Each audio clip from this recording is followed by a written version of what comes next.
Okay, so this morning we're out here west of the Logan Ag plant at Griggsville. We're looking at starter and no starter, and we're looking at Terrasym, no Terrasym. Our planter was split, treated and untreated with the Terrasym, and then we turned our starter off in a couple of places. So we're going to look at all those things here this morning.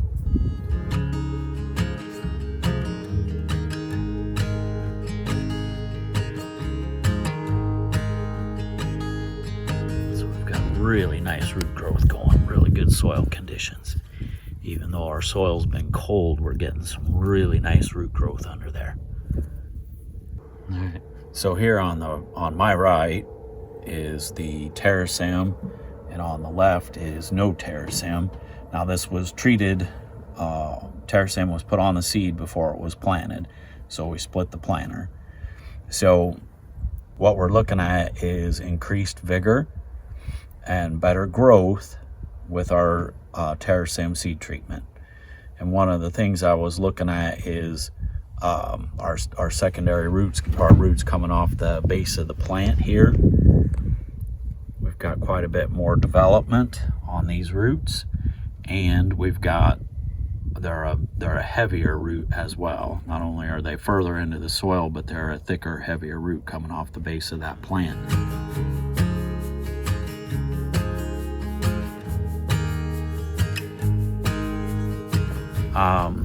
One of the questions or issues that we run into quite a bit, some of the biological companies are recommending that you stay away from your micronutrients because some of them are detrimental to some of the fungi and bacteria in the soil. Zinc does have an influence where it slows down the replication rates of some of the things in the soil, the microbiology especially.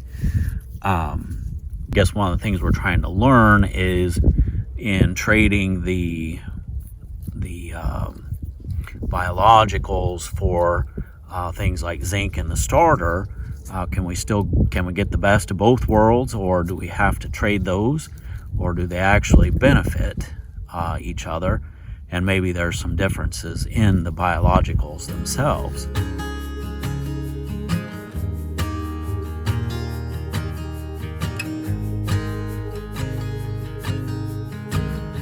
Starter turned off, Terrasym and no Terrasym is what we're looking at here. Okay, so we are seeing some influence. We are seeing a difference there.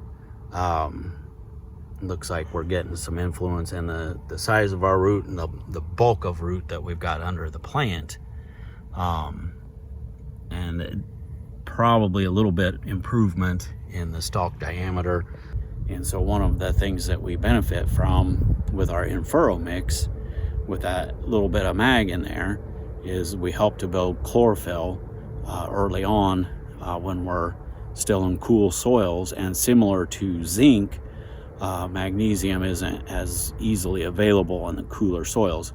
Our biology hasn't kicked in, and we're not getting a lot of turnover in the soil of nutrients, not only the phosphate, but the zinc and mag and the micronutrients as well.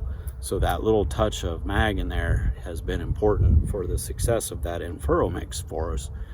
Just in not only do we get the plants up out of the ground a little bit quicker, but we've got some magnesium there to help them build some chlorophyll and get off to a better start. So that is one of the things I've been noticing as we got into this plot, or the part of our plot here where we've got the starter turned off, that we are seeing that yellowing on the leaves more pronounced out here. And I think that little bit of magnesium would help us with that influence.